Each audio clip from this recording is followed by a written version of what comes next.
IIT JEE की तैयारी करते वक्त जब मैं एक पूरा चैप्टर सॉल्व करने के बाद उसके पीवाईक्यू सॉल्व किया करता था, तब मुझे एक मोमेंट के बाद ऐसा लगता था कि काश कोई मुझे इसका डिटेल सॉल्यूशन कंसेप्ट के साथ बता दे। मेरा आंसर तो मैच कर गया है, पर क्या पता इस क्वेश्चन के हिसाब से मेरा अप्रोच सही भी है या नहीं। एआईट्रिपल 2002 से लेकर जेईई मेंस 2025 तक अप्रॉक्स 170 पेपर हो चुके हैं, पर मुझे किसी भी प्लेटफॉर्म पर चैप्टर वाइज एक एक क्वेश्चन का सॉल्यूशन नहीं मिला।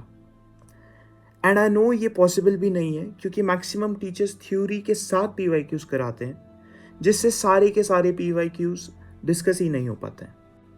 पर अब मैं एक इनिशिएटिव ले रहा हूँ जिसमें मैं फिजिक्स के जेईई मेंस एंड एडवांस 2002 से लेकर आज तक के सारे पीवाईक्यूज चैप्टर वाइज सॉल्व कराऊंगा, without skipping any single question and detailed explanation के साथ।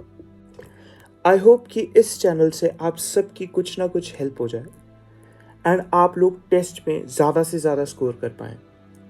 एंड आई डोंट थिंक कि इतने पीवाईक्यूज करने के बाद कोई भी फिजिक्स का क्वेश्चन आपको आउट ऑफ रीच लगेगा।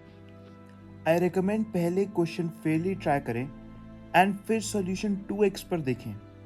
डेफिनेटली इससे बहुत फ़ायदा होने वाला है, क्योंकि 80% स्टूडेंट्स पीवाईक्यू सॉल्व करते ही नहीं हैं।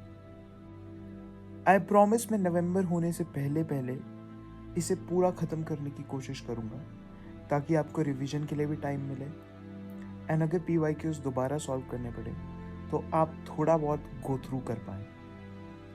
It's just a help from a student to another student, so let's start and good luck.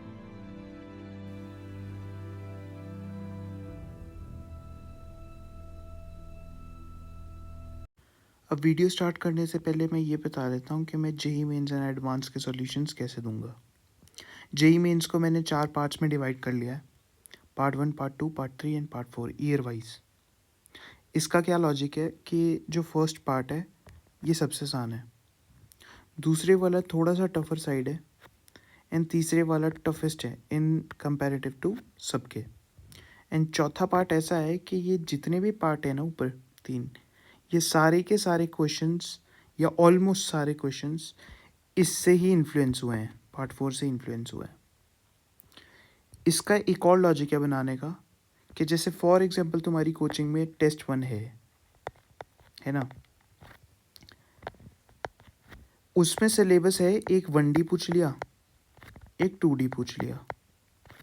For example test 1 है, उसमें ये सिलेबस में, ये वाले चैप्टर सिलेबस में, तो टेस्ट 1 के लिए तुम पार्ट 1 देख के चले गए। अब जब टेस्ट 2 होगा और फिर से यही वाला सिलेबस आएगा, ठीक है, तो तुम्हें पार्ट 2 बेनिफिशियल होगा। एंड वैसे ही जब टेस्ट 3 होगा तो पार्ट 3, एंड टेस्ट 4 होगा तो पार्ट 4, ऐसे ऐसे करके। इससे क्या होगा, तुम चैप्टर भूलोगे नहीं और रिवाइज करने की भी ज़रूरत नहीं पड़ेगी बार बार, क्योंकि क्वेश्चंस के थ्रू वो रिवाइज ही होता रहेगा। और ट्रस्ट मी, जो कोचिंग में टेस्ट बनेगा वो इन 4 पार्ट से ही इन्फ्लुएंस होके बनेगा, क्योंकि कोचिंग वाले करते ही यही है, जो पीवाईक्यूज होते हैं उन्हें मॉडिफाई करके देते हैं, जैसे वैल्यूज़ बदलती हैं ऑल। एंड जो ऑल इंडिया टेस्ट सीरीज़ होती है वो तो इन्हीं से ही आती है, बाकी कहीं से नहीं आती। अब जेईई एडवांस की बारी। जेईई एडवांस में मैं जो है ये 7 पार्ट्स में दूंगा, क्योंकि इसे चैप्टर वाइज कराने में कोई सेंस नहीं है इसका। जैसे मैकेनिक्स है तो इसमें सेंटर ऑफ मास में रोटेशन लग रहा होगा, 1D में वर्क पावर एनर्जी लग रहा होगा, यहाँ तक कि फ्लूइड्स तक लग जाता है, ठीक है। तो इनका 7 पार्ट अलग आएगा, और एक वीडियो इसकी कम से कम 10 से लेके 12 घंटे की होगी, 10 to 12 आवर्स एक। और मॉडर्न फिज़िक्स इसमें कंपैरेटिवली सबसे आसान है, ठीक है। एंड इनमें भी कुछ भी हो सकता है, इसमें तो बल्कि 1D भी लगता है ये वाला जो है, तो इसलिए इसको मैं यूनिट वाइज ही पढ़ाऊँगा, इसमें कोई फ़ायदा नहीं अगर मैं चैप्टर वाइज कराऊँगा, ठीक है, क्योंकि वो पता ही नहीं लगेगा किस चैप्टर का है, कि करना क्या था इसमें कुछ भी, ठीक है। तो जेईई एडवांस का बिल्कुल अलग दूंगा, एंड आई मेक श्योर कि अगर एक बार तुमने ये देख ली ना वीडियोस, इसके बाद जेईई एडवांस का एक क्वेश्चन जो प्रीवियस ईयर में आया होगा उसको तुम्हें कहीं और देखने की ज़रूरत नहीं पड़ेगी, मैं बहुत अच्छे से समझा दूंगा। एंड हर एक क्वेश्चन में जो जो मेथड्स लगने थे जितने मेथड्स लग सकते थे वो सारे मैं बता दूंगा, ठीक है। मतलब धजिया उड़ा देंगे जेई एडवांस की, बिल्कुल एकदम।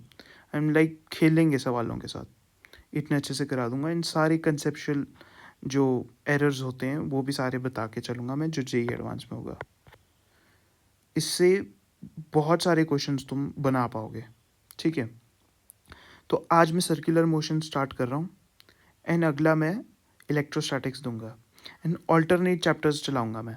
जैसे फॉर एग्जांपल आज मैंने सर्कुलर मोशन दे दिया, तो अगली बार +2 का आएगा इलेक्ट्रोस्टैटिक्स, एंड पार्ट्स में आएगा। जैसे आज फॉर एग्जांपल मैंने पार्ट 1 सर्कुलर मोशन दे दिया, अगली बार मैं पार्ट 1 इलेक्ट्रोस्टैटिक्स दूंगा, एंड उसके बाद पार्ट 2 सर्कुलर मोशन आएगा, एंड उसके बाद पार्ट 2 इलेक्ट्रोस्टैटिक्स आएगा, एंड ऐसे ऐसे करके हम चैप्टर्स पूरा करेंगे। इसमें मैं कोशिश करूँगा कि नवंबर तक मैं इसको पूरा कर दूँ, पर अगर नवंबर तक नहीं हुआ तो अगले साल जेई मेन सेशन 2 से पहले पहले मैं ये ख़त्म कर दूँगा, बिल्कुल रिवीजन के साथ। लाइक यही रिवीजन है ना। तो अभी से अगर करके चलोगे तो ठीक है, नहीं तो हो सकता है तुम बाद में देखोगे या कब देख रहे हो वो तुम डिवाइड कर लेना। तो शुरू कर देते हैं एकदम से। तो दिस इज़ क्वेश्चन नंबर 1, 2025 में पूछा गया है, तो हम 2025 से AIEEE की तरफ जाएंगे। इस क्वेश्चन में क्या दिया है कि एक स्ट्रिंग जो है एक एंड से कनेक्टेड है, दूसरे एंड पे इस पे मास m जो है कनेक्टेड है, और थोड़ी सी इंफॉर्मेशन दी है एंगुलर वेलोसिटी निकालने के लिए 3/π रोटेशंस पर सेकेंड। जब भी तुम्हें ऐसा कोई टर्म दिख जाना जैसे 3/π रोटेशंस पर सेकेंड, तो इसको 3/π को, जैसे यहाँ पर 3/π है, इसको 2π से मल्टीप्लाई कर दो, ये हमारे पास एंगुलर वेलोसिटी आ जाएगी। बहुत क्वेश्चंस में देखा जाएगा।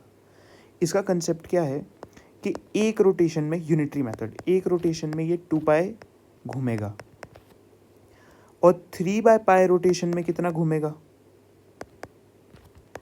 2π इंटू 3/π, सिंपल यूनिटरी मेथड। तो 6 रेडियन पर सेकेंड, रेडियन पर सेकेंड, 2π रेडियन घूमेगा, ऐसे कर लो, क्योंकि रेडियन पर सेकेंड कैसे आया मेरे पास, अब रोटेशन पर सेकेंड और रेडियन पर सेकेंड है ना। 2π रेडियन, एक रोटेशन में 2π रेडियन घूमता है, मतलब ये जो सर्कल घूमेगा, तो 3/π रोटेशंस पर सेकेंड में कितना घूमेगा, 2π इंटू 3/π रेडियन पर सेकेंड हो जाएगा, तो मतलब 6 रेडियन पर सेकेंड हो जाएगा। ये हमारे पास एंगुलर वेलोसिटी आ गई। अब इसका FBD बनाएंगे हम। तो एक जो है स्ट्रिंग कनेक्टेड है और मास भी कनेक्टेड है। अब ऑब्वियसली एक टेंशन तो आएगी, क्योंकि टेंशन ही पूछी है, ये वर्टिकल से थीटा एंगल बना रहा है, तो मास बॉब जो है इसके भी कंपोनेंट्स हम लिख लेंगे। एक अंदर की तरफ को सेंट्रीपिटल फोर्स होगी obviously, omega squared R. Omega इसीलिए क्योंकि ये पूरा का पूरा ओमेगा वेलोसिटी से घूम रहा है, ओमेगा एंगुलर वेलोसिटी से घूम रहा है। तो वर्टिकल क्या आ जाएगा, टी कॉस थीटा, एक नीचे की तरफ को mg भी लग रहा होगा, और टी साइन थीटा। अब हमें कुछ भी नहीं पता है, जैसे टी कॉस थीटा नहीं पता है, mg नहीं पता, और ml के टर्म्स में चाहिए हमें। तो मुझे यहाँ से सिंपल दिख रहा है कि जब हॉरिजॉन्टल कंपोनेंट्स हम इक्वल कर देते हैं, T sine theta equals to m omega squared r, है ना, कर देते हैं, तो ओमेगा हमें पता है, m के टर्म्स में निकालना है, r के टर्म्स में निकालना है। अब साइन थीटा कैसे निकाले, तो हम यहाँ पर साइन थीटा की डेफिनेशन लगाएंगे। क्यों, क्योंकि ये डायग्राम देखो अपना, ये वाला डायग्राम देखो, L पता है, R पता है ना, L पता है, R पता है। L जो है हमारे पास हाइपोटेन्यूस हो गया, थीटा क्योंकि थीटा हाइपोटेन्यूस, और R जो है परपेंडिकुलर हो गया। तो यहाँ पर हमारे पास साइन थीटा क्या आ जाएगा, साइन थीटा यहाँ से हमारे पास आ जाएगा R/L, है ना। तो R/L हम यूज़ कर लेंगे यहाँ पर, तो T into R/L equals to m omega squared R, R से R गया, L वहाँ चले जाएगा, तो T equals to 36 m into L, जो हमारे पास आंसर आ जाएगा। तो ml के टर्म्स में पूछा तो 36 will be our correct answer. Question number 2. A car of mass m moves on a bank road having radius r and banking angle theta. To avoid slipping from the banked road, the maximum permissible speed of the car is v naught. The coefficient of friction between the wheels of the tires and banked road is. अब इसमें कुछ भी नहीं है, एक होता है maximum, एक होता है मिनिमम वेलोसिटी. ये हर जगह पढ़ाया जाता है कि जो मैक्सिमम वेलोसिटी और मिनिमम वेलोसिटी होती है, वी मैक्स जो लिखते हैं हम, वो होती है root of R ji tan theta, जो बैंक्ड एंगल है हमारे पास. मैक्सिमम के लिए जो है plus mu upon 1 minus tan theta into mu, मतलब म्यू, है ना. और मिनिमम के लिए क्या होता है, ये जो माइनस और प्लस है ना, प्लस और माइनस है, इसकी जगह क्या होगा, यहाँ पर माइनस आ जाएगा और ये जो है प्लस आ जाएगा मिनिमम के लिए, है ना. तो हमारे से क्या पूछा है क्वेश्चन में, मैक्सिमम पूछा है. तो मैक्सिमम के लिए हमारे पास सिंपल ये रिलेशन है. तो V square equals to R G squaring both sides tan theta plus mu 1 minus mu tan theta. अब इसको सिंपल कैलकुलेशन में मैथ्स ही है इसके बाद तो पूरा. V square minus V square mu tan theta equals to R ji tan theta plus mu R G. Mu वाले टर्म्स एक साइड ले जाओ क्योंकि म्यू ही निकालना है, तो मैं इसको राइट हैंड साइड ले जाऊंगा. V square minus R G tan theta equals to mu बाहर निकाल लो, एंड यहाँ से क्या बचेगा, पूरा का पूरा एक तो वी स्क्वायर बचेगा, टैन थीटा बचेगा, प्लस म्यू आर जी प्लस आर जी. तो ये हमारे पास आंसर आ जाएगा. किससे मैच करेगा ये हमारे पास, mu equals to v square minus R G tan theta upon r g. C option हमारे पास करेक्ट आ जाएगा. सी ऑप्शन हमारे पास करेक्ट आ जाएगा. अच्छा, ये चीज़ ना याद ही कर लो, क्या होता है, वी जो मिनिमम होती है वो होती है root of R ji tan theta minus mu minimum के लिए और upon 1 plus mu tan theta, और लेस देन या equal to root of R G, जो ऊपर मैंने रिजल्ट यूज़ किया, आर जी tan theta plus mu upon 1 minus mu tan theta. अगर ये याद नहीं रहता है कि इसमें प्लस आएगा कि इसमें मिनिमम आएगा, तो क्या करेंगे हम, मैंने कैसे याद रखा हुआ था कि इसमें जो डिनोमिनेटर है ये 1 माइनस हो रहा है तो ये छोटा होगा, तो ओवरऑल ये बड़ा हो जाएगा, ओवरऑल ये पूरा टर्म बड़ा हो जाएगा. और इसमें क्या होगा, डिनोमिनेटर इसमें बड़ा है, 1 प्लस समथिंग है ना, और ऊपर छोटा है, टैन माइनस म्यू है, और दूसरे वाले में टैन प्लस था, तो इसमें टैन माइनस है और नीचे प्लस है, तो ये ओवरऑल छोटा हो जाएगा, है ना. तो बस इससे याद रख लो इसको पूरे को. और ये वाला क्वेश्चन बहुत पूछा जाता है, हर साल पूछा जाता है, बाकी ये रिज़ल्ट आ जाएगा हमारे पास. अब ये वाला फ्लूइड्स का एक क्वेश्चन है, इसको जब भी मैंने किसी का सॉल्यूशन देखा है ना, इसका आधे से ज़्यादा ने गलती कर रखा है. ठीक है, इसमें क्या देख रखा है कि एक जो ट्यूब है वो एक एंड के अबाउट एंगुलर वेलोसिटी ओमेगा से रोटेट कर रही है. ठीक है, ओमेगा मान लेते, ओमेगा दी नहीं उस पर. तो एक ट्यूब ड्रॉ कर लेते हैं हम यहाँ पर. इसमें कुछ लिक्विड है 2m मास का. ठीक है, लिक्विड जो है हम ड्रॉ कर लिया कि 2m मास का यहाँ पर है. और if the force exerted by the liquid at other and is F, मतलब कि ये पूरा का पूरा लिक्विड यहाँ पर F लगाएगा, है ना. Then the angular velocity of the tube is, ये दे रखा है, तो अल्फ़ा हमें बताना है कि अल्फ़ा क्या होगा। इसका एक तो मास जो है 2m है। अब बहुत सारे लोग पता नहीं क्या करते हैं, कैसे करते हैं, क्या करते हैं, इसको सेंटर ऑफ मास के अबाउट मान लेते हैं, और इसका जो F होगा वो इक्वल्स टू पता नहीं डायरेक्टली लिख देते हैं कि centripetal force m omega square L/2, क्योंकि इसका सेंटर ऑफ मास कहाँ होगा, L/2 के अबाउट, L/2 के अबाउट होगा, और m जो है 2m दे रखा है, और बाय चांस उनका आंसर मैच भी कर जाता है।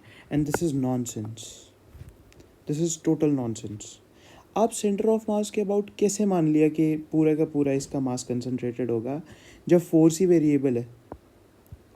ठीक है, फोर्स कैसे वेरिएबल है, ये देखो ओमेगा से घूम रहा है। तो एक चीज़ कि F जो है यहाँ पर, जैसे छोटा F लिखता हूँ मैं किसी एक पार्टिकल के लिए यहाँ पर, ठीक है, ये पूरा छोटा F लिखता हूँ, तो इस वाले जो सेगमेंट का मास होगा वो dm होगा, है ना, इंटू ओमेगा स्क्वायर, क्योंकि ओमेगा तो सेम ही है, और इसको x डिस्टेंस पे मान लो, ये पूरा जो है ये x डिस्टेंस पे मान लो, तो x इंटू डी एक्स, है ना, x इंटू डी एक्स, इसको पूरे को मान लिया, तो dm जो है ये वेरिएबल है, x डिस्टेंस पे सब कुछ वेरिएबल है, मतलब यहाँ से अगर आप x डिस्टेंस चल रहे हो तो वहाँ पर फोर्स कुछ और होगा, और x+1 चल रहे हो तो वहाँ पर कुछ और होगा, x+1 नहीं, मतलब x+0.001 मीटर चल रहे हो तो वहाँ पर फोर्स कुछ और होगा। तो आप कैसे कह सकते हो कि पूरा जो इसका मास है वो सेंटर ऑफ मास पे ही कंसंट्रेटेड होगा। This is total wrong. And ये बहुत सारी कोचिंग इंस्टीट्यूट्स में ये डेफिनेशन भी गलत पढ़ाते हैं कि सेंटर ऑफ मास वो पॉइंट होता है जहाँ पर पूरा का पूरा मास कंसंट्रेटेड होता है। दिस इज़ नॉनसेंस, ये वाली डेफिनेशन भी नॉनसेंस है। ठीक है, करेक्ट जो मेथड है इसका करने का वो ये है ना।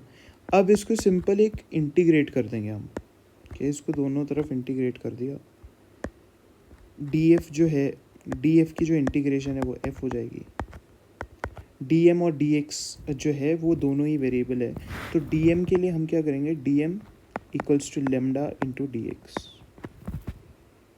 सॉरी, मैंने यहाँ पर dx भी गलत लिखा है, ये वाला जो dx लिखा है ये भी गलत है, ये वाला जो dx है वो भी गलत था यहाँ पर, तो dx, तो लेमडा यहाँ पर क्या हो जाएगी, मास पर यूनिट लेंथ, मतलब linear density, linear mass density. तो dm की जो वैल्यू आ जाएगी वो जाएगी लेमडा, लेमडा को हम 2m बाय टोटल इसकी लेंथ क्या है l इंटू डी एक्स मान लेंगे। ठीक है, अब dm को यहाँ पर रिप्लेस कर दो, 2m l ओमेगा स्क्वायर तो कांस्टेंट है, dx इंटू एक्स। अब इसको इंटीग्रेट कर दो, क्या लिमिट लगेगी, 0 से l, मतलब यहाँ से ये यहाँ पर l इक्वल्स टू 0 है और l तक जाएगा, तो 0 से l, तो ये जब सिंप्लीफाई हो जाएगा अब जाके ये आंसर आएगा 2m omega squared l squared by 2, और यहाँ पर भी l था तो अब जाके l से l कटेगा, तो 2m omega squared l bye 2। ये वाली हरकतें मत करना, अगर कुछ भी जेई ने इधर से उधर घुमा दिया क्वेश्चन तो तुम्हारा क्वेश्चन ज़रा सर गलत हो जाएगा। ठीक है, और जेई एडवांस में तो करते ही ऐसे हैं। ठीक है, तो अब 2 से 2 कटेगा तो f इक्वल्स टू, ये आ जाएगा पूरा टर्म, तो f equals to m omega squared l। अब ओमेगा की जो वैल्यू आई वो आई f बाय ml का होल रूट। तो अल्फ़ा की वैल्यू पूछिए, मतलब अल्फ़ा नीचे दे रखा था, तो l की वैल्यू हमारे पास 1 है, क्योंकि l इक्वल्स टू 1 है, तो f बाय m का होल रूट आ जाएगा, तो अल्फ़ा की वैल्यू यहाँ पर 1 आ जाएगी, तो 1 इज़ द करेक्ट आंसर, 1 यहाँ पर करेक्ट आंसर आ जाएगा। अब ये वाला तो बहुत क्लासिकल सवाल है, इसमें सर्कुलर मोशन और एनर्जी कंजर्वेशन से होगा ये, और जेई का फेवरेट इस साल तो हद से ज़्यादा पूछा है। इसमें ये पता होना चाहिए हमें कि ए से अगर हम ये जो ए पॉइंट है, ए से अगर हम किसी वी वेलोसिटी के साथ किसी मास को प्रोजेक्ट करते हैं और वो सर्कुलर पाथ पूरा कर रहा है, तो √5 g r वी की वैल्यू होनी चाहिए, ठीक है। पर इस क्वेश्चन में वो भी नहीं लगेगा, पर मैं अभी बता दे रहा हूँ क्योंकि अगले क्वेश्चन में ये लगने वाला है। तो हम इसे तोड़ लेंगे अब। तो डायग्राम को ही ध्यान से देखो। अब मैं इसको क्वार्टर में तोड़ देता हूँ, क्वार्टर सर्कल में तोड़ देता हूँ। मतलब ये जितना भी सेगमेंट ये दिख रहा है ये क्वार्टर है, मतलब 90 डिग्री है। तो इसका मतलब ये है कि ये 60 डिग्री होगा, क्योंकि मुझे इस पूरे की लेंथ पता है कि ये आर है ना। और मुझे अब बस यहाँ से यहाँ तक की लेंथ चाहिए पड़ेगी, जिसे इस एंगल की वजह से हम निकाल लेंगे। तो ये अगर 60 है, ये पूरा 90 था, तो ये 30 हो जाएगा, 30 डिग्री हो जाएगा, है ना। बस इतना ही इसमें क्वेश्चन में करना था। अब इसके बाद तो ये पता होना चाहिए कि एनर्जी कंजर्वेशन लगाते कैसे हैं। क्या work done of all forces equals to change in kinetic energy. अब ए से बी के लिए चल लेते हैं हम, ए से बी के लिए। तो ये एक 30 डिग्री बना रहा है ए से बी तक जाने में, ए टू बी, ये 30 डिग्री बना रहा है। अब इसको मैं यहाँ से ज्वाइन कर देता हूँ, तो ये वाली पूरी लेंथ कितनी है, आर, और ये पूरी लेंथ कितनी है, R cos theta, R cos 30। तो ये पूरी कितनी लेंथ हो जाएगी, R minus R cos 30 degree. अब लिख लेते हैं हम, के बी हमें निकालनी है, के बी फाइनल काइनेटिक एनर्जी हो जाएगी, माइनस के इनिशियल कितनी होगी, half of M, V initial कितनी है 10 मीटर पर सेकेंड दे रखी है, 10 का whole square, equals to minus M G, क्योंकि एक ही वर्क डन होगा, वो ग्रेविटी कर रही होगी, और ग्रेविटी को मैंने ये मान लिया है कि वो नीचे को ही लग रही है, ठीक है। तो हम इसके अगेंस्ट वर्क कर रहे हैं, तो माइनस इसीलिए आया है। तो M G R minus R cos 30 degree, ये हमारे पास इक्वेशन बना गई। तो के भी निकाल लेते हैं हम यहाँ से, equals to 50m minus M G R 2 minus √3/2, equation number 1। अब हम ए टू सी निकालेंगे, ए टू सी निकालेंगे। कितना था यहाँ से यहाँ तक, 30 डिग्री का एंगल बना रहा है ये हॉरिजॉन्टल से, ये क्वार्टर सर्कल था, ये 30 डिग्री बना रहा है। तो ये सी है, ये ए है। अब ए पे हमें फिर से पता है कि के ई सी, यहाँ पर डिफरेंस लिख लेंगे हम, के ई सी माइनस के ई ए, हमारे को पता है कि 50m आता है इसका पूरा का पूरा, 50m इक्वल्स टू फिर से माइनस एम जी। अब एच फिर से निकालना पड़ेगा, ये पूरी लेंथ कितनी हो जाएगी जो हमने यहाँ से यहाँ तक ली है, आर साइन 30 डिग्री, ठीक है। कई लोग ये रट लेते हैं कि कॉस ही आता है, कॉस वो तब आता है अगर यहाँ से थीटा बनाया हो, यहाँ से थीटा बनाया हो जो 60 डिग्री आएगा, तो आर कॉस 60 डिग्री आ जाएगा, है ना। तो एंगल्स का बहुत ध्यान रखना है, इसमें गलती होती है, ठीक है। कई लोग मान लेते हैं कि कॉस ही आता है तो आर कॉस 30 डिग्री, और फिर उनका आंसर मैच करेगा ही नहीं, या हो सकता है मैच भी कर जाए, क्योंकि वो ऑप्शन में तो होता ही है जो हम मान के चलते हैं। और ये आर जो है ट्रैवल कर चुके हैं पूरा का पूरा, तो ए टू सी कितना हो जाएगा, R plus R sine 30 degree. तो ये पूरा यहाँ पर डाल दो, आर 3r/2, सिंपल मैं पूरा डायरेक्ट ही लिख देता हूँ। तो के ई जो सी आ जाएगा हमारे पास सी पॉइंट पे, equals to 50m minus M G 3r/2। अब इन दोनों को डिवाइड कर लेंगे, ये दूसरी इक्वेशन है। अब g की वैल्यू मुझे 10 माननी चाहिए, है ना। अब के ई B upon K E C equals to 50 into 2m, m बाहर ले लिया मैंने, m मैंने काट दिया, ठीक है, और g into R 2 minus root 3 by 50 into 2 minus 3 G R. अब g और r की वैल्यू हमें दी होगी, r की वैल्यू 2 मीटर है एंड g की वैल्यू हम 10 ले लेते हैं, g की वैल्यू हमने 10 ले ली एंड r की वैल्यू हमें 2 दे रखी है, minus 22 minus root 3 by minus 60 है ना, 3 इंटू 20 60 100।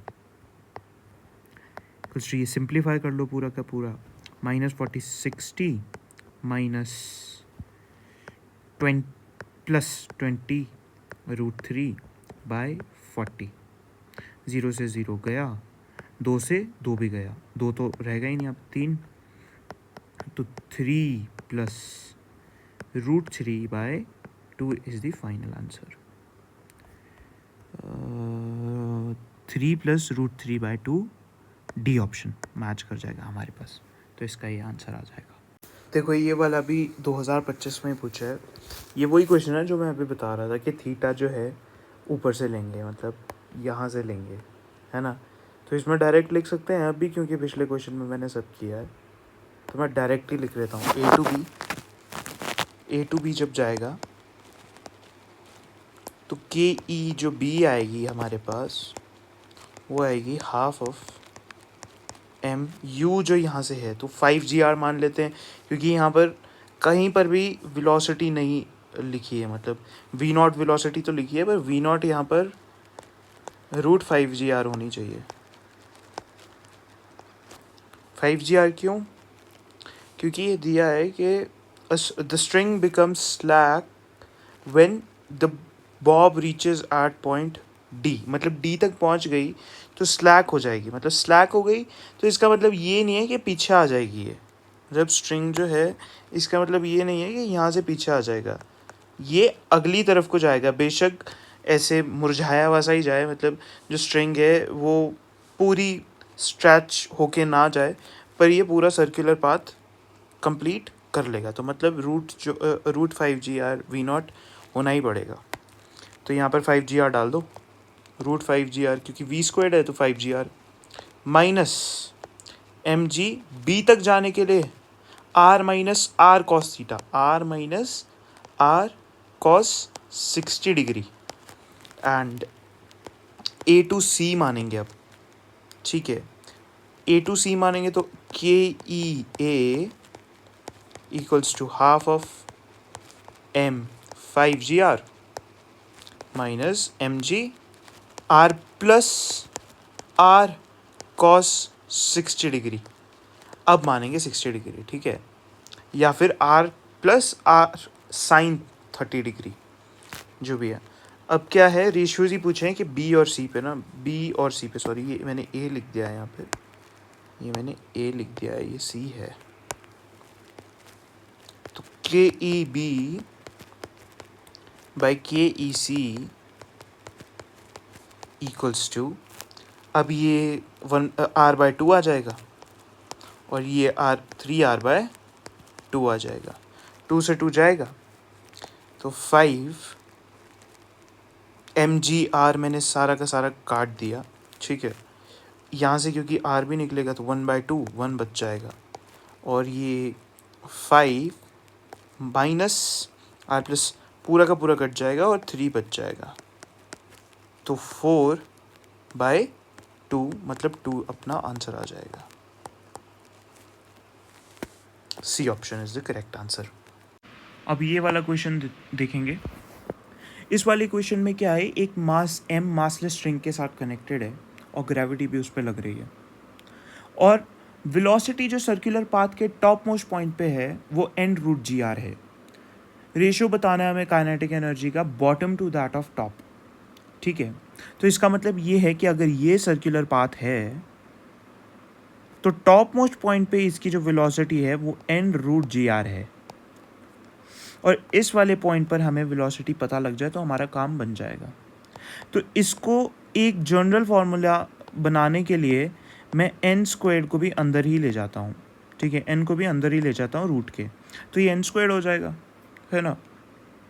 तो हमें ये बात पता है और हमें हर क्लास में ये चीज़ डिराइव करवाई जाती है कि ये अगर सर्कुलर पाथ है तो इन 3 जगह की वेलोसिटी हमें पता होती है कि अगर √5gr इस पॉइंट से हम वेलोसिटी दे दें किसी मास पार्टिकल को, और अगर मासलेस स्ट्रिंग है तो ये यहीं पर ही आ जाएगा पूरा एक चक्कर काटने के बाद।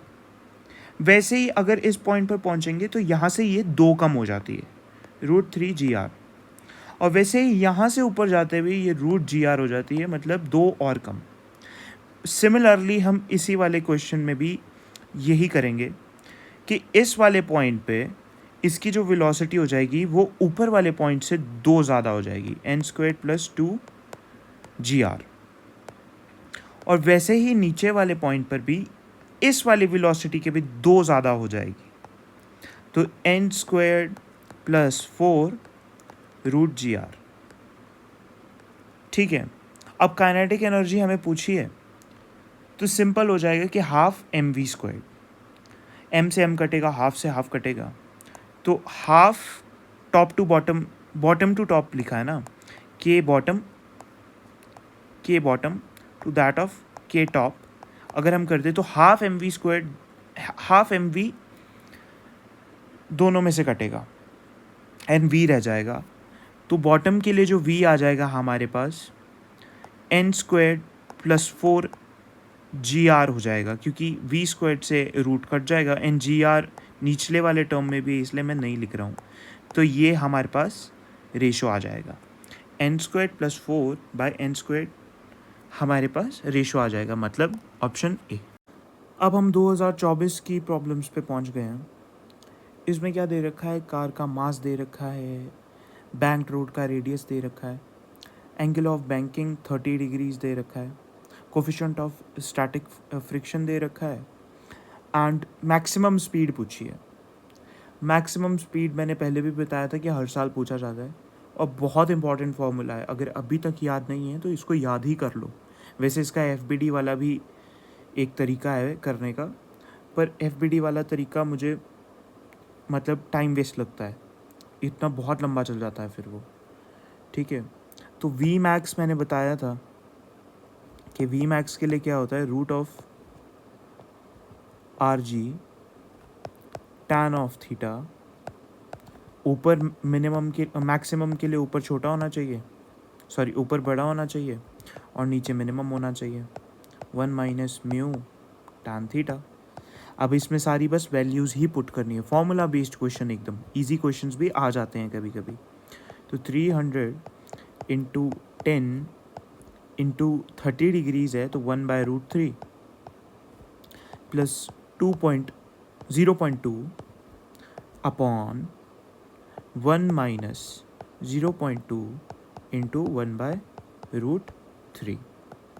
बस इसको जब आप कैलकुलेट कर देंगे, क्योंकि इतनी बड़ी कैलकुलेशन मैं नहीं कर रहा हूँ, तो आपके पास आंसर आता है 51.4 मीटर/सेकेंड, ऑप्शन नंबर 1। बस इतना सा क्वेश्चन था, सिंपल।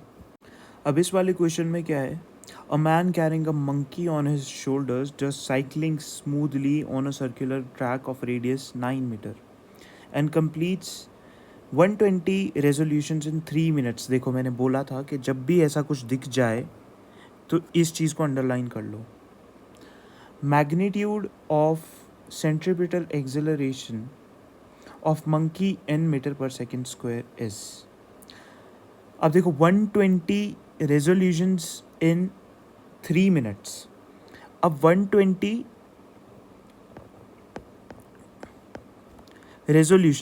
रेजोल्यूशन मतलब एक पूरा घुमा होगा 120, मतलब एक रेजोल्यूशन का मतलब एक पूरे सर्कल का चक्कर।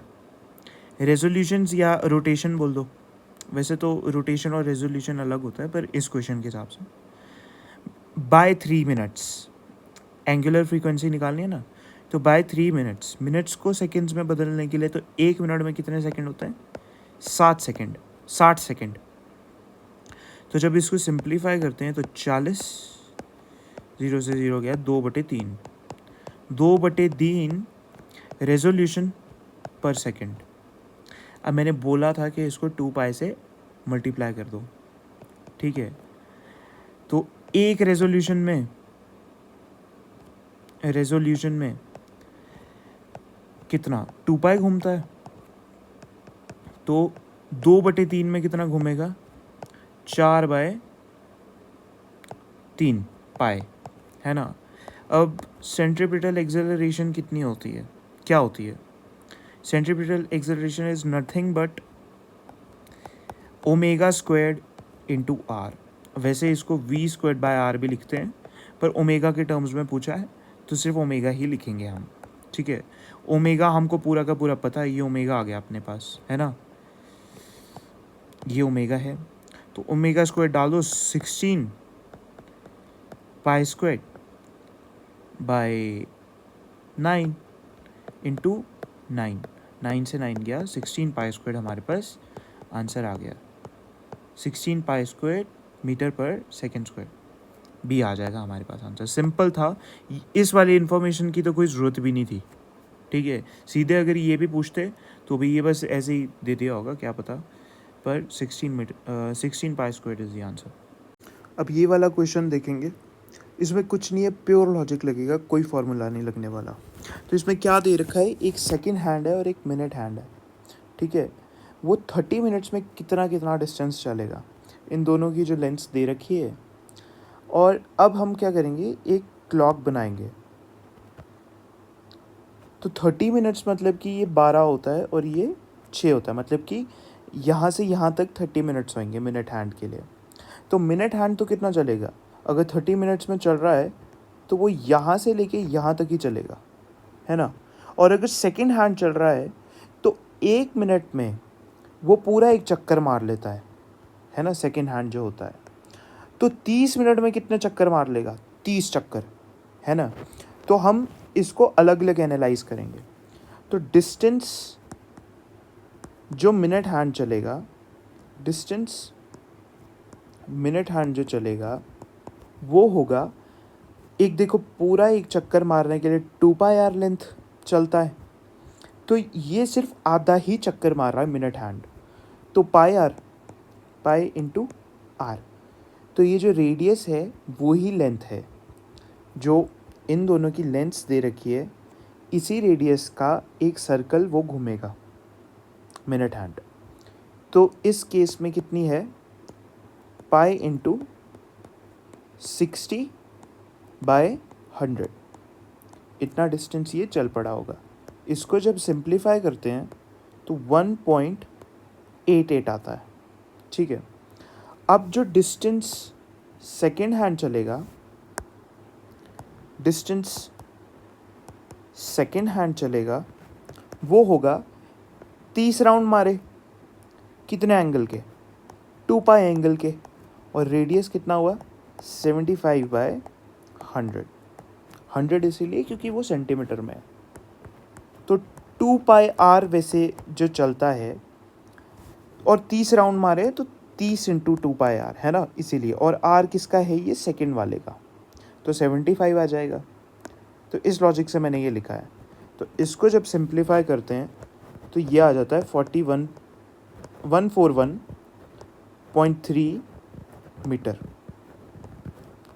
अब क्या दे रखा है कि सेकेंड हैंड जो है वो x डिस्टेंस मोर चलता है, तो x डिस्टेंस निकालने के लिए क्या होगा, अपने देखो लैंग्वेज क्या है, डिस्टेंस जो मिनट हैंड है, जो सेकेंड हैंड है, वो x distance more than that of distance of minute hand चलता है, ठीक है। तो x निकालने के लिए 141.3 माइनस 1.88, तो ये जब सिंप्लीफाई करते हैं तो 139 पॉइंट समथिंग आता है, 0.4 मान लो क्योंकि हमारे पास ऑप्शन में यही है। तो ये ऑप्शन आ जाएगा सी, ये हमारे पास आंसर आ जाएगा। बस सिंपल क्वेश्चन था, बस लॉजिक ही लगना था। ये वाला तो बहुत ही इजी क्वेश्चन है। क्या किया है कि पी से चला, एस तक पहुंचा, रेडियस क्या है 2 किलोमीटर, और डिस्प्लेसमेंट बताओ कितना चल दिया होगा वो। तो डिस्प्लेसमेंट क्या है, शॉर्टेस्ट डिस्टेंस, तो पी जो है ये वाला पॉइंट है, एस जो है ये वाला पॉइंट है।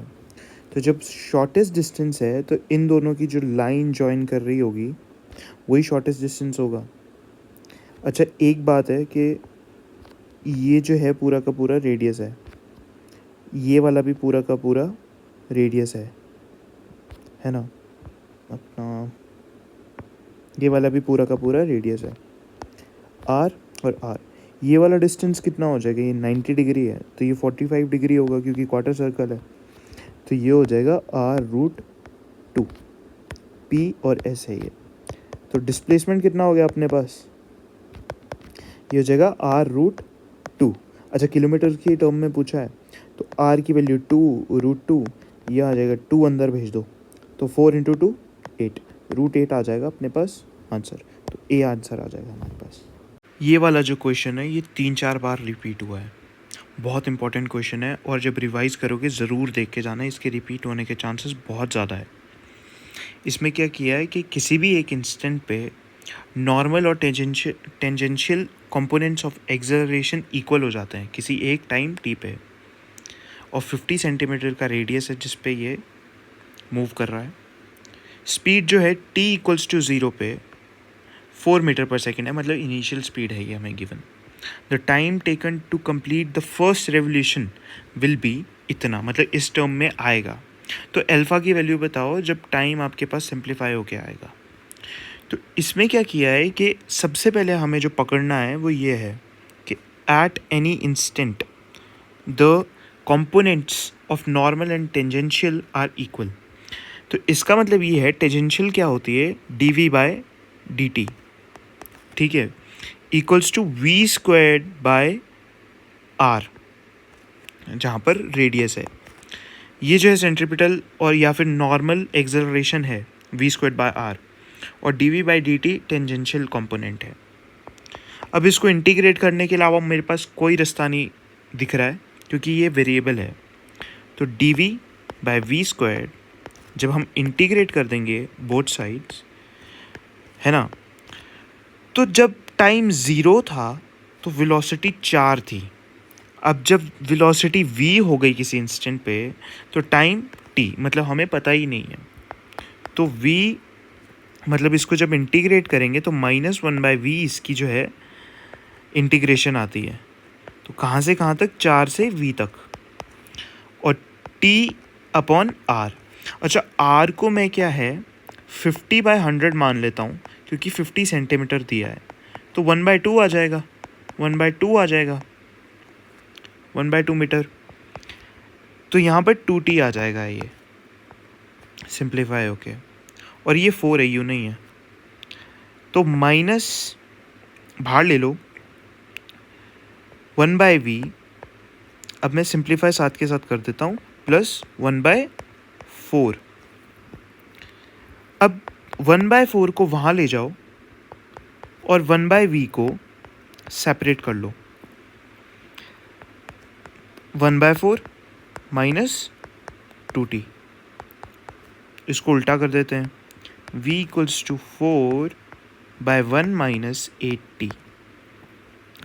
अब v को हम क्या लिख सकते हैं, ds/dt, जहाँ पर s क्या है, ऑब्वियसली डिस्टेंस, तो 4/1 माइनस 8t। अब दोनों तरफ वेरिएबल फिर से आ गए, तो इसका मतलब यहाँ पर हमें डबल इंटीग्रेशन करनी पड़ेगी। तो ds equals to 4dt/1 minus 8t। अब ds का जो है वो निकालने का तरीका देखना पड़ेगा। क्वेश्चन में हमें क्या दिया है कि circle in such a way that any, ठीक है, are equal. The time taken to complete first revolution, मतलब फर्स्ट रेवोल्यूशन का मतलब ये है कि अगर वो फॉर एग्जांपल ये सर्कुलर पाथ है, अगर वो यहाँ से चला तो घूम घमा के यहीं आ गया, है ना, तो 2 पाई एंगल घुमा हो गया, तो डिस्टेंस कितना चलेगा पूरा का पूरा 2 pi into R, 2 pi R. तो 0 से शुरू हुआ, एट t इक्वल्स टू 0 शुरू हुआ और at t equals to t पर यहाँ पहुँचा, वापस पहुँचा कितना घूम के 2 पाई आर घूम के, और t इक्वल्स टू 0 पे कितना घुमा हुआ था 0 s। ठीक है, तो 0 से 2 pi R D S equals to 4 बाहर ले लो, डी टी 1 माइनस 8t, कहाँ से कहाँ तक, 0 से t तक। अब ये जो t यहाँ पर सिंप्लीफाई होके आएगा, यही हमारा आंसर है। तो 2 पाई आर की वैल्यू मैं 1/2 डाल दूँ, तो 2 डाल दो, 4 टाइम्स। अब इस पूरे की जो इंटीग्रेशन आएगी वो क्या आएगी हमारे पास, -8 ln 1 माइनस 8t है ना। इसमें इंटीग्रेशन भी लग गया, फिज़िक्स भी बहुत अच्छी लगी और बहुत कंसेप्चुअल सवाल था। अब यहाँ पर हमारे पास सिंप्लीफाई होके क्या आ जाएगा, ये इक्वल आ जाएगा -2 पाई के, ln जो है equals to ln e 1 minus log e, मतलब ln का मतलब वही होता है, सॉरी, ln 1 माइनस 8t। अब ये जो है यहाँ पर हम e रेज टू पावर मतलब एक्सपोनेंशियल फंक्शन में इसको ले जाते हैं, तो इक्वल्स टू 1 माइनस 8t बचेगा, है ना। अब यहाँ पर ये सिंप्लीफाई जब हो जाएगा, -2 pi minus 1/8 equals to t आ जाएगा। तो इस टाइम पर ये वापस वहीं पहुँच जाएगा जहाँ से चला था और एक रेवोल्यूशन पूरा का पूरा घूम लेगा। तो t इक्वल्स टू ये, तो हमें टर्म्स में पूछा था शायद, कितना 1/α पूछा है हमें यहाँ पर, है ना।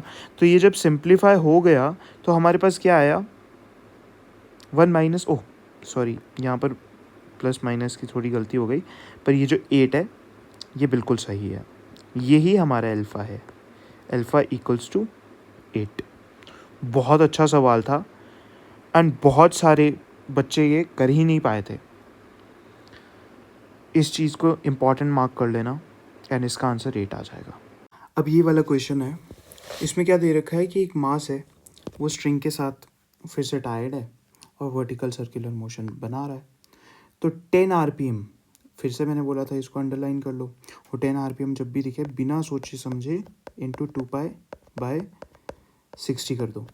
60 क्यों, क्योंकि रोटेशंस पर मिनट, हमें इसको सेकेंड्स में बदलना है, रेडियन पर सेकेंड में बदलना है। तो एक पूरे चक्कर में 2 पाई एंगल घुमा और डिवाइडेड बाय 60। क्यों 60, क्यों, क्योंकि मिनट्स में है और इसको हमने सेकेंड्स में बदल दिया। तो ये पूरा सिंप्लीफाई होके क्या आ जाएगा, π/3 इक्वल्स टू ओमेगा। ये आ गया हमारे पास ओमेगा। हमें पाई स्क्वायर और जी की वैल्यू दे रखी है, पाई स्क्वायर और जी की वैल्यू हमें सेम दे रखी है। तो अच्छा ये भी याद ही कर लेना, अगर पाई स्क्वायर का टर्म तुम्हारे पास क्वेश्चंस में बन रहा है ना, तो वो जी से कट रहा होगा, पाई स्क्वायर्ड कट रहा होगा, है ना, एक तरह से। तो क्या दे रखा है हमें कि एक लोएस्ट पॉइंट पे इसकी टेंशन बतानी, तो एक सर्कल ड्रॉ कर लेते हैं। तो ये पार्टिकल है, ये लोएस्ट पॉइंट पर है इस टाइम पर। अच्छा, टेंशन हमेशा अवे फ्रॉम द बॉडी, तो टी आ जाएगा हमारे पास ऐसे को, है ना।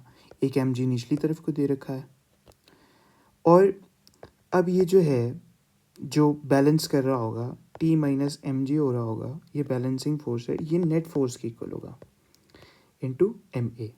ठीक है, अब a यहाँ पर क्या है, ये सबसे बड़ा प्रॉब्लम है।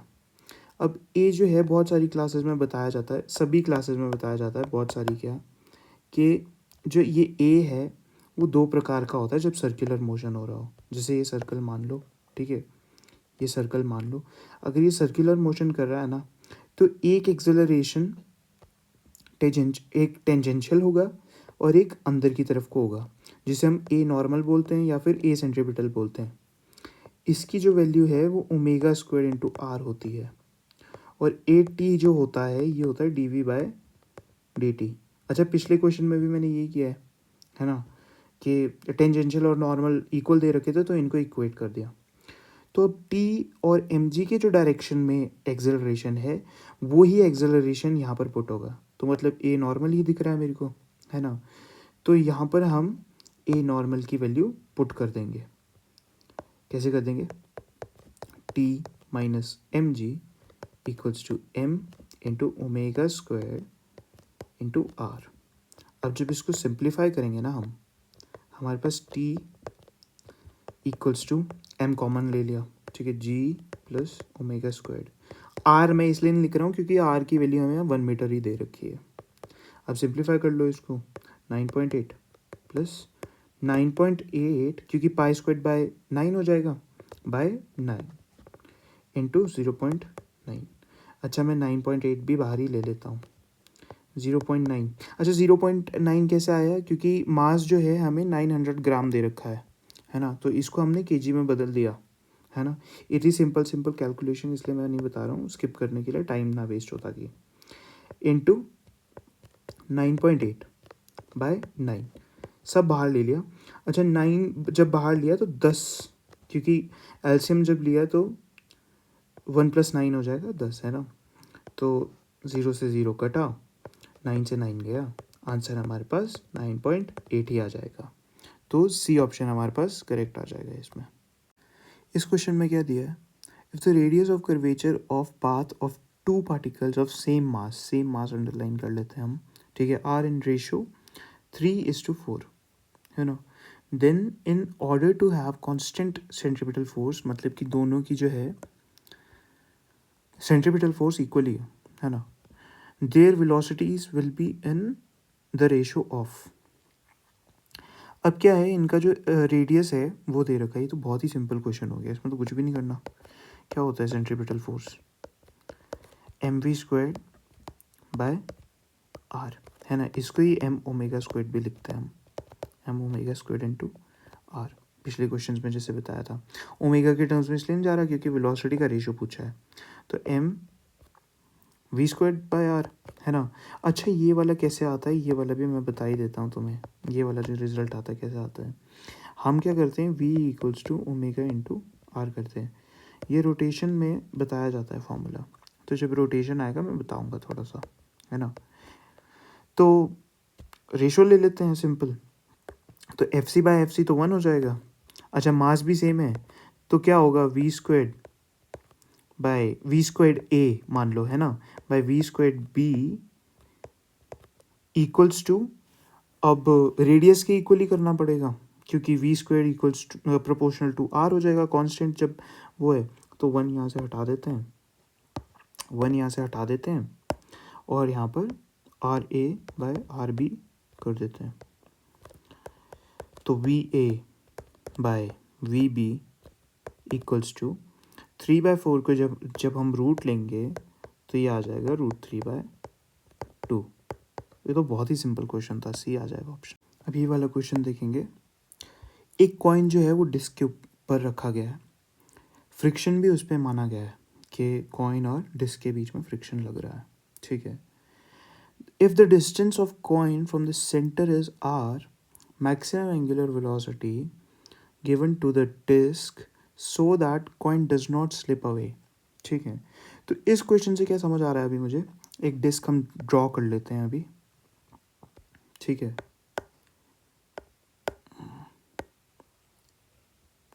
एक डिस्क जो है पूरी ड्रॉ कर ली, इससे सेंटर से r डिस्टेंस अवे एक कॉइन रखा है छोटा सा, ठीक है।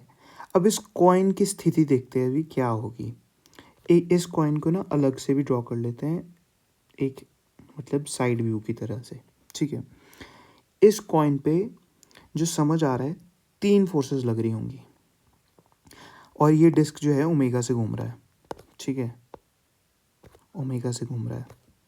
यहाँ को मान लो, पर को मान लो, जो मर्जी मान लो, एक जैसा आंसर आएगा। अब ये जो कॉइन है इस पे 3 फोर्सेस लग रहे हैं। एक ऊपरली तरफ को नॉर्मल कौन लगा रहा होगा, डिस्क लगा रहा होगा, नॉर्मल जो है डिस्क लगा रहा होगा कॉइन पे, और एक mg लग रहा होगा निचली तरफ को, ठीक है।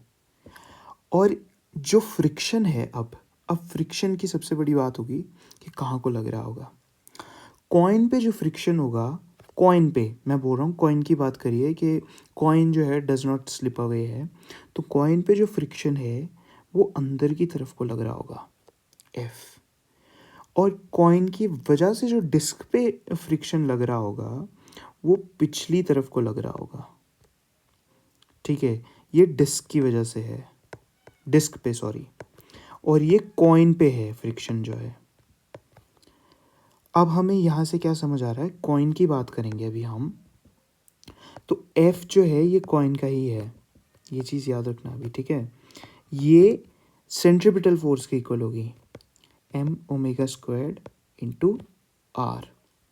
अब एफ की डेफिनेशन क्या होती है, mu into normal, coefficient of friction into normal equals to M omega squared into are. अब नॉर्मल, इस पूरे के पूरे डायग्राम से क्या पता लग रहा है कि नॉर्मल हमारे पास एम जी के इक्वल है ना, एम जी के इक्वल है। तो वैसे ही यहाँ पर हम mu equals to mu into M ji equals to M omega squared into R मान सकते हैं। एम से एम गया। अब जो है ये मैक्सिमम है, ठीक है, इसीलिए इक्वालिटी का साइन लगाया है कि फ्रिक्शन जो है वो इससे बड़ा या इक्वल होना चाहिए, है ना। तो इसीलिए मैं इक्वल मान लेता हूँ, मैक्सिमम क्योंकि लिखा है। तो mu G by R equals to omega square, omega equals to root of mu G by R. अच्छा, फ्रिक्शन में इक्वालिटी का साइन भी क्यों लगाया है, या फिर फ्रिक्शन जो है बड़ा होना चाहिए इससे। अगर फ्रिक्शन बड़ा होगा तभी डज नॉट स्लिप होगा, अगर ये छोटा हो गया ना तो स्लिप कर जाएगा अंदर की तरफ को या बाहर की तरफ को, सॉरी क्या हो रहा हूँ मैं, बाहर की तरफ को कॉइन जो है स्लिप कर जाएगा। तो ये हमारे पास फाइनल आंसर आ जाएगा, बी ऑप्शन हमारे पास करेक्ट आ जाएगा। अब इस वाले क्वेश्चन में हम देखेंगे, पहले तो इसमें समझ ही नहीं आता है कि सर्कुलर मोशन से ये सॉल्व होगा, ठीक है, क्योंकि ट्रेन वगैरह दे रखा है तो ये स्ट्राइक ही नहीं होता कि सर्कुलर मोशन भी कुछ लगेगा, है ना। तो इसमें क्या दे रखा है कि ट्रेन जो है एक स्पीड से मूव कर रही है, रेल्स जो है उसकी, जो पटड़ी है उसकी, वो 1.5 मीटर अपार्ट है। To negotiate curve radius 400 metre, the height by which the outer rail should be raised with respect to the inner rail is. अब यहाँ पर दिमाग का दही हो जाता है, टू नेगोशिएट रेडियस और ये height by which the outer rail should be raised. अब देखो जो रेडियस दे रखा है ना, इस चीज़ से ये समझ लो कि जो ट्रेन है वो सर्कुलर ट्रैक पे मूव कर रही होगी। तो हम एक सर्कल मान लेते हैं, तो सर्कल मान लेते हैं, ठीक है। अच्छा, पटड़ी है जब, तो दो सर्कल होंगे, कॉन्सेंट्रिक सर्कल होंगे। कॉन्सेंट्रिक कैसे, मतलब सर्कल के अंदर एक सर्कल। अब ये वाला जो पार्ट है इसको इनर पटड़ी मान लो, इनर रेल मान लो, इस वाले को आउटर रेल मान लो, मान क्या लो, यही है ना। अब इस क्वेश्चन में क्या कह रहा है, इसीलिए मैं साइड व्यू बनाऊंगा इसका, मतलब इसको जब हम एक साइड से देखेंगे तो कैसा दिखेगा। कॉन्सेंट्रिक इलिप्स टाइप बना देता हूँ मैं यहाँ पर। अब क्या है, नेगोशिएट रेडियस ऑफ 400 मीटर। अब 400 मीटर जो है मैं बीच से मान लेता हूँ, अंदर वाले सर्कल के लिए 400 मीटर यहाँ पर रेडियस आ गया, है ना। अब क्या है, the height by which the outer rail should be raised with respect to inner rail. अब डायग्राम बना दिए तो कुछ बातें समझ ऑटोमेटिकली आ रही होगी।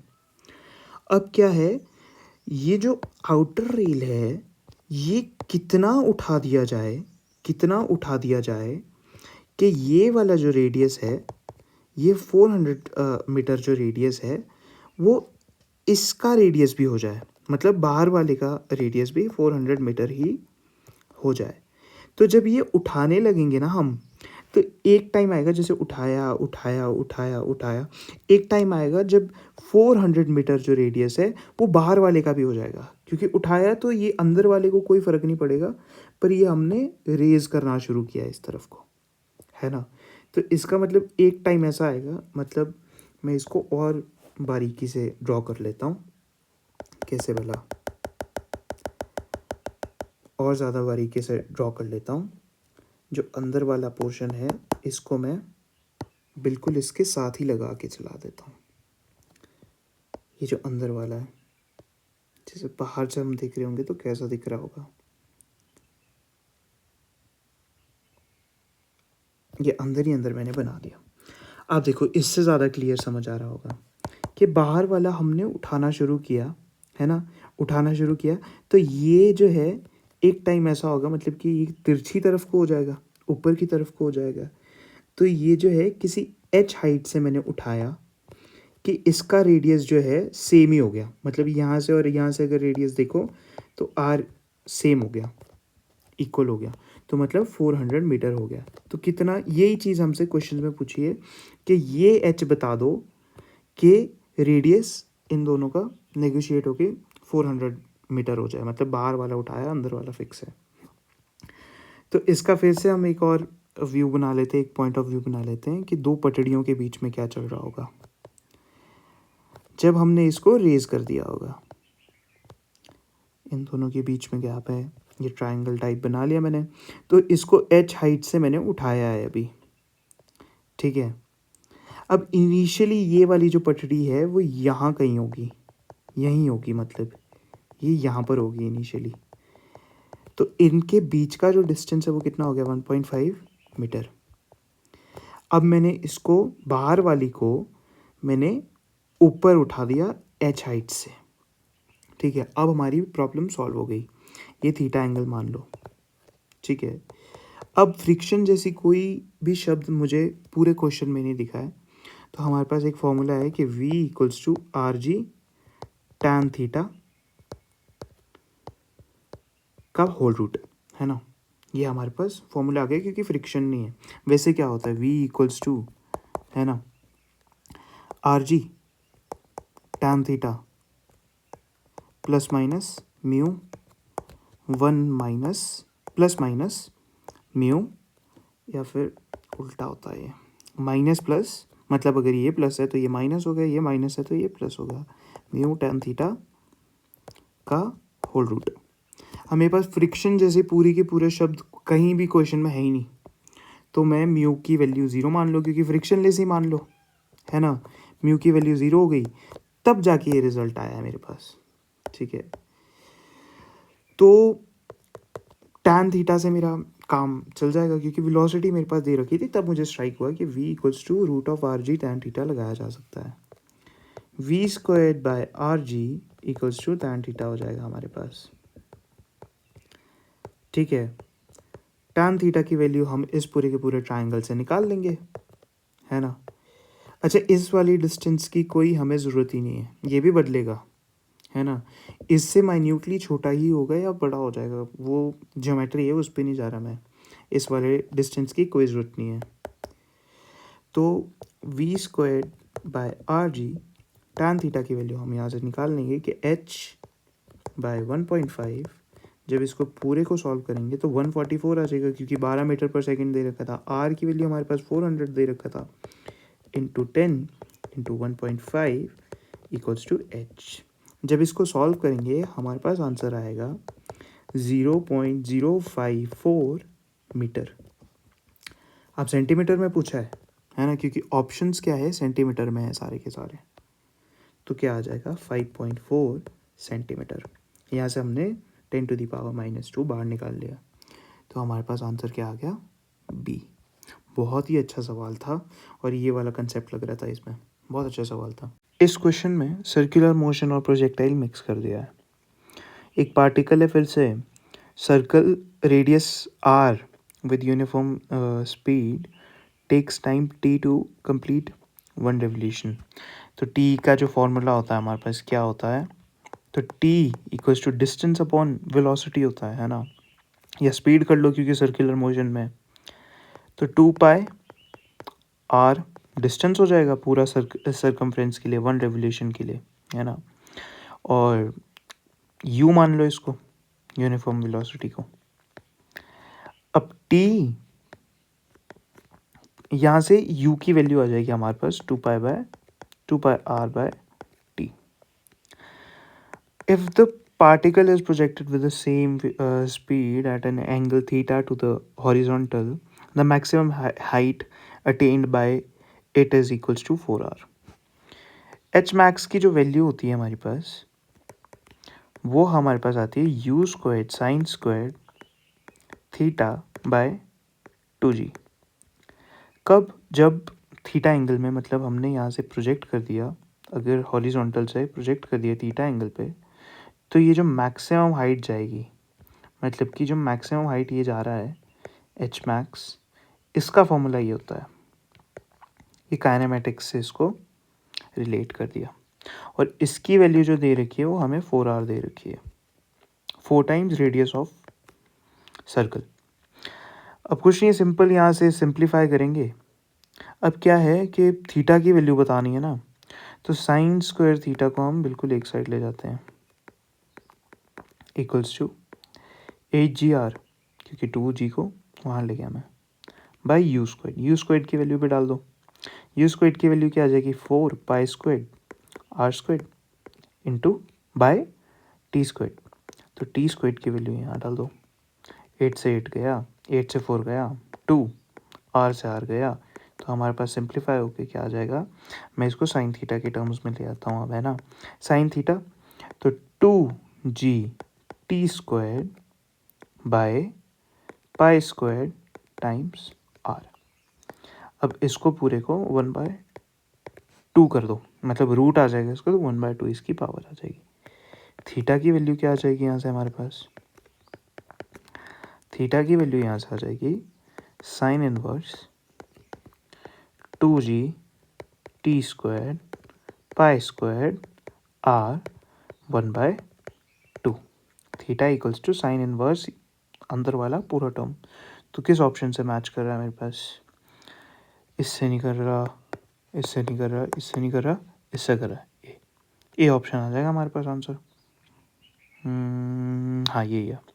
ठीक है, तो ये आंसर है हमारे पास. सिंपल क्वेश्चन था, बस मिक्स कर रखा था काइनेमेटिक्स से.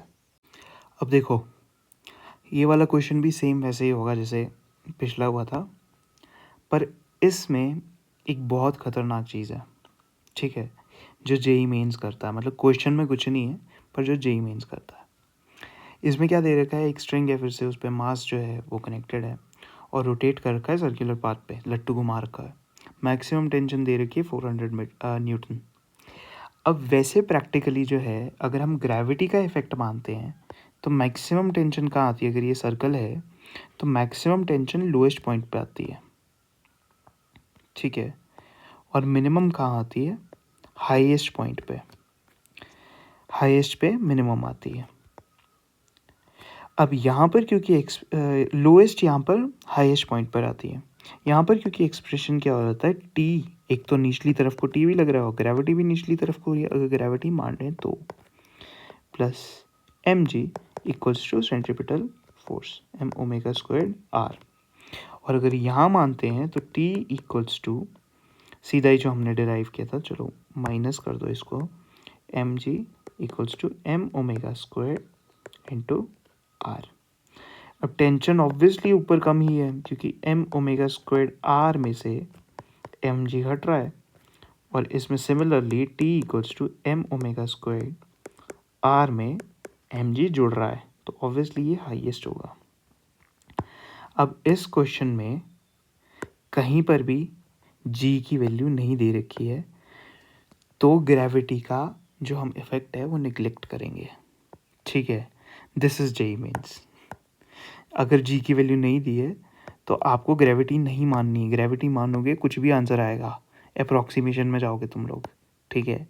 पहले क्योंकि मैंने भी उसी से सॉल्व किया, मैं क्या, क्योंकि कंसेप्ट, अगर कंसेप्ट वाइज जाया जाए तो ग्रेविटी भी लगनी चाहिए एक तरह से, ठीक है. तो ग्रेविटी हमें दे नहीं रखी है, तो टी की वैल्यू हम सिंपली क्या मान लेंगे? अगर ग्रेविटी दे ही नहीं रखी है, एम ओमेगा स्क्वायर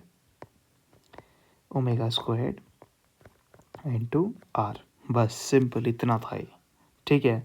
हाँ, तो जी की वैल्यू नहीं दे रखी तो ग्रेविटी भी नहीं माननी है. मुझे हंसी भी आ रही है, पर क्या कर सकते हैं. तो मैक्सिमम इक्वल्स टू 400 अब 0.5 m को मैं यहाँ ले आता हूँ इंटू आर। आर क्या है, आर यही हो जाएगा लेंथ ऑफ स्ट्रिंग की, तो 0.5 कैसे 50 सेंटीमीटर को मैंने मीटर में कर दिया कन्वर्ट, इंटू क्यू की square equals to omega square.